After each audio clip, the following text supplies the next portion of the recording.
Welcome to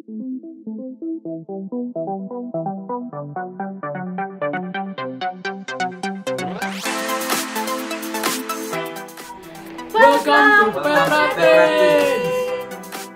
Shalom teman-teman Petra dan Teens, apa kabar kalian semua hari ini? Aku harap kalian semua baik-baik saja dan sehat selalu ya.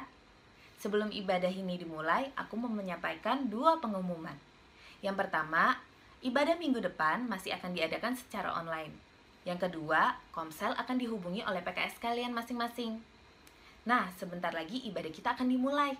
Jadi jangan ada yang sambil main HP, jangan ada yang sambil tiduran, jangan ada yang sambil makan ya. Kita mau siapkan hati kita untuk memuji dan menyembah Tuhan dan mendengarkan sharing firman Tuhan. Selamat beribadah.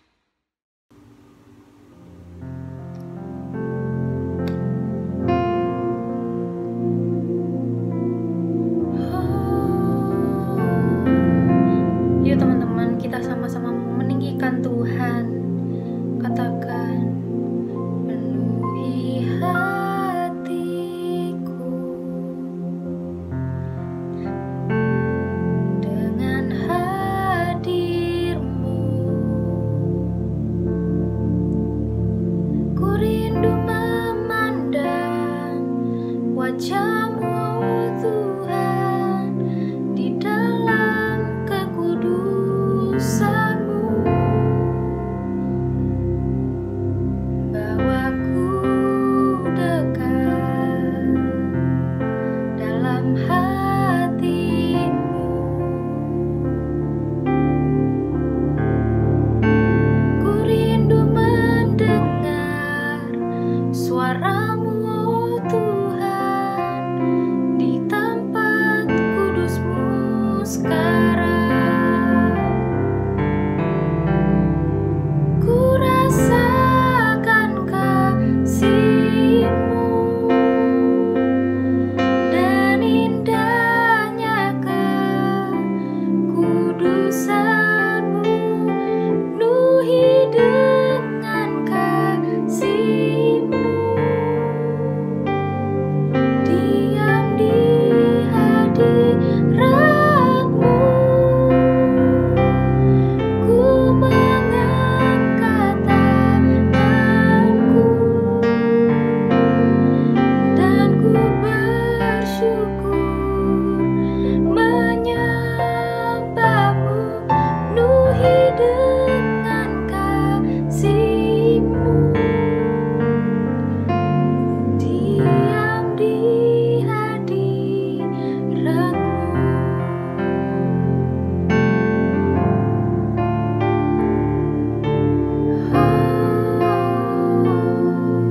Mari lebih sungguh lagi katakan, penuhi hatiku dengan hadir-Mu. Ku rindu memandang wajah-Mu, Tuhan, di dalam kekudusan-Mu. Bawaku dekat dalam hati-Mu. Ku rindu mendengar suara-Mu, Tuhan,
Halo remaja GBI Citra, apa kabar?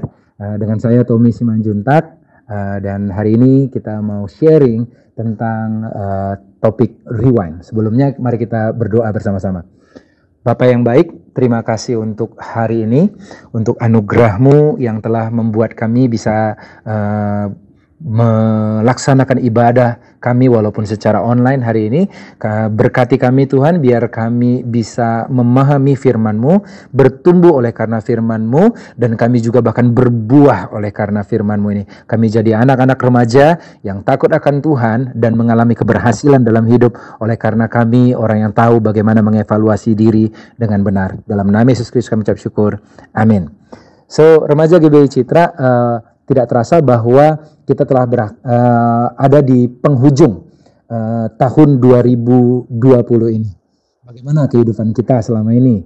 Coba kita lihat sejenak, berhenti sejenak, rewind, ngelihat ke belakang, puter ulang ke belakang. Kalau rewind itu di istilah kaset ya, kita puter ulang ke belakang hidup kita dan ngelihat sebenarnya apakah kita sudah puas dengan diri kita yang lalu, yang kita telah jalani sepanjang 2020. Atau kita ngerasa masih ada yang kurang, dan kalau aku bisa mengulangi waktu, kayaknya aku akan lakukan hal yang berbeda. Hari ini izinkan saya untuk sharing ayat firman Tuhan tentang rewind. Kalau kita rewind, lihat ke belakang, apa yang harus kita lakukan? Nah, Efesus 5 ayat 15-17 bilang gini. Karena itu, perhatikanlah dengan seksama bagaimana kamu hidup. Janganlah seperti orang bebal, tetapi seperti orang arif. Dan pergunakanlah waktu yang ada, karena hari-hari ini adalah jahat. Sebab itu jangan kamu bodoh, tapi usahakanlah supaya kamu mengerti kehendak Tuhan. Dari ayat itu yang baru kita baca tadi, kita diminta Tuhan untuk memperhatikan dengan seksama. Seksama artinya sungguh-sungguh, hati-hati, carefully, lihat kehidupanmu, pandang kehidupanmu. Nah, banyak orang berkata bahwa pengalaman adalah guru yang terbaik. Saya rasa itu tidak tepat, karena yang tepat adalah seperti berikut. John Maxwell bilang, pengalaman bukanlah guru yang terbaik. Guru yang terbaik adalah pengalaman, yaitu masa lalu, yang dievaluasi. Kita perlu evaluate, kita perlu lihat ke belakang hidup kita dan coba evaluasi. Benar enggak? Ada enggak yang perlu diperbaiki? Ada enggak yang perlu dipertahankan? Saya pakai istilah keep, cut, change, add. Adakah yang perlu di-keep, dipertahankan karena udah bagus? Apakah yang perlu di-cut karena ini merugikan nih, toxic nih, entah hubungan kayak atau kebiasaan? Adakah yang perlu di-change, yang tetap ada tapi diubah caranya supaya lebih efektif? Apakah ada yang perlu di-add, ditambahkan yang tadinya nggak ada tapi kayaknya harus ada? Coba lihat, keep, cut, change, add. Itu namanya evaluasi. Dan kita baca tadi Efesus 5 ayat 15-17 dikatakan bahwa kita perlu perhatikan dengan seksama bagaimana kita hidup. So, apa aja yang harus kita perhatikan? Ada beberapa. Yang pertama, dan ini adalah area-area yang menjadi bahan diskusi kita nanti. Yang pertama, saudara, dikatakan seperti ini ayat 15. Karena itu, Efesus 5 ayat 15, perhatikanlah dengan seksama bagaimana kamu hidup. Dikatakan karena itu perhatikanlah dengan seksama. Bagaimana kita hidup. Kita perhatikan gaya hidup kita. Bagaimana kamu hidup. Apakah gaya hidup kita itu berlebihan? Kalau engkau sering merasa kekurangan, jangan-jangan bukan jajanmu atau uangmu yang kurang, tapi gaya hidupmu yang gak cocok dengan keuangan. Katanya bahwa hidup itu murah, tapi gaya hidup yang mahal. Untuk gaya sih susah. So, perhatikan. Yang pertama adalah apa? Gaya hidup kita. Perhatikanlah dengan seksama bagaimana kamu hidup. So, yang pertama diperhatikan area pertama, area gaya hidup. Yang kedua dikatakan, karena itu perhatikan dengan seksama bagaimana kamu hidup. Janganlah seperti orang bebal, tetapi seperti orang arif. Area kedua dikatakan adalah area pikiran. Apakah engkau bijaksana, orang arif, atau orang bebal? Coba lihat, apakah tindakan-tindakanmu di masa lalu, hai remaja-remaja yang dikasihi Tuhan, itu adalah tindakan-tindakan orang yang bebal, keras kepala, atau tindakan orang yang bijaksana? Tahu nggak, ada 3 jenis orang. Yang pertama, orang bebal. Orang bebal, hari ini dia jalan, masuk dalam lubang yang sama. besoknya dia jalan lagi dalam jalan yang sama, jatuh lagi dalam lubang yang sama. Itu orang bebal. Yang kedua, namanya orang pintar. Orang pintar minum tolak angin, bukan. Orang pintar, hari ini dia jalan, jatuh dalam lubang, besoknya dia lewat lagi, oh dia sadar, ini jatuh kemarin, nggak boleh lewat sini, dia cari jalan lain. Orang pintar. Yang ketiga, tipe ketiga yang paling keren, namanya orang bijaksana atau orang arif. Orang arif, dia lihat si bebal jatuh, dia lihat si pintar jatuh, dia cari jalan lain supaya dia nggak perlu jatuh. Nah, bagaimana caranya? Gampang caranya. Dengan cara apa? Buku, baca buku, dengar kesaksian orang, belajar dari orang lain. Dengan baca buku, dengerin nasihat orang lain, kita tidak perlu mengulangi kesalahan yang orang lain telah lakukan. Kalau teman-teman pengen ngidupin lampu, tentu saja bukan berarti saudara harus bikin lampu kan. Teman-teman bikin lampu, bikin percobaan 1000 kali. Udahlah, biarlah. Si Thomas Alva Edison aja yang gagal 1000 kali waktu bikin lampu. Kita udah pakai. Kita belajar cara manual menyalakan lampunya. Biar lampunya awet, tahan lama. Demikian juga belajar. Kita nggak perlu ngulangin kesalahan kita atau kesalahan orang lain. Oke? Berarti area kedua yaitu area pikiran kita. Coba dievaluasi. Yang ketiga dikatakan Efesus 5 ayat 15. Karena itu perhatikanlah dengan seksama bagaimana kamu hidup. Janganlah seperti orang bebal tapi seperti orang arif.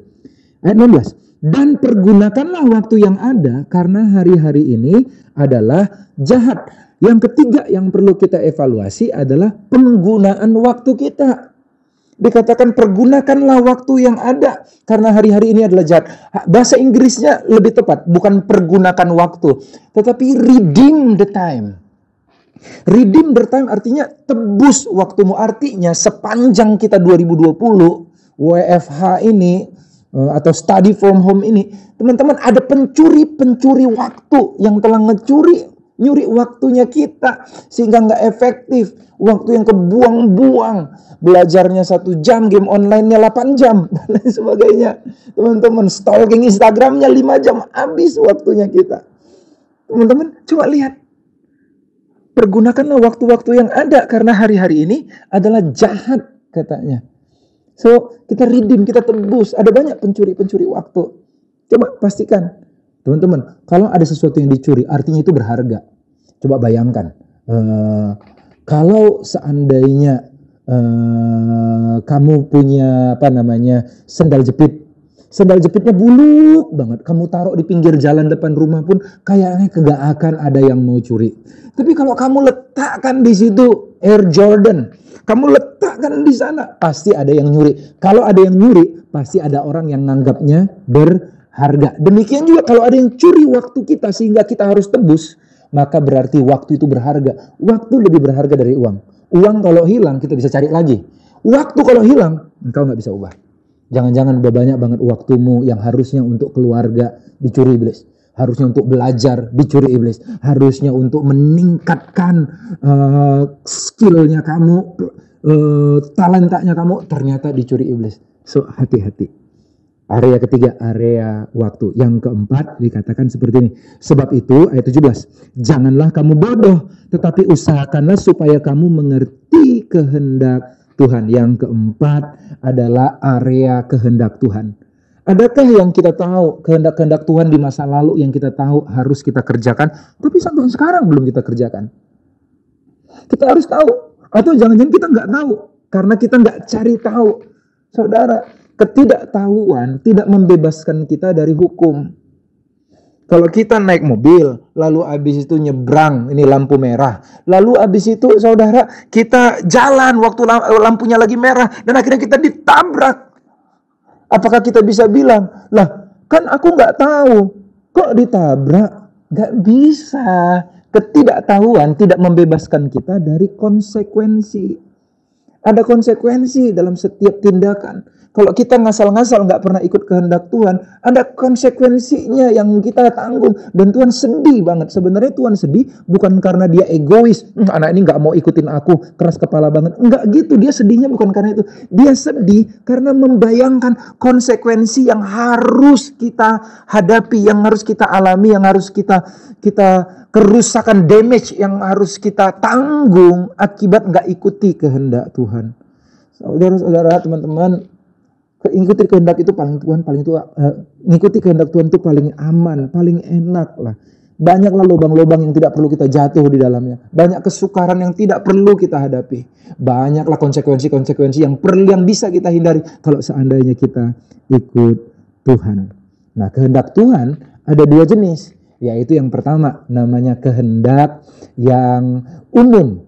Yaitu sering disebut orang namanya kehendak Tuhan.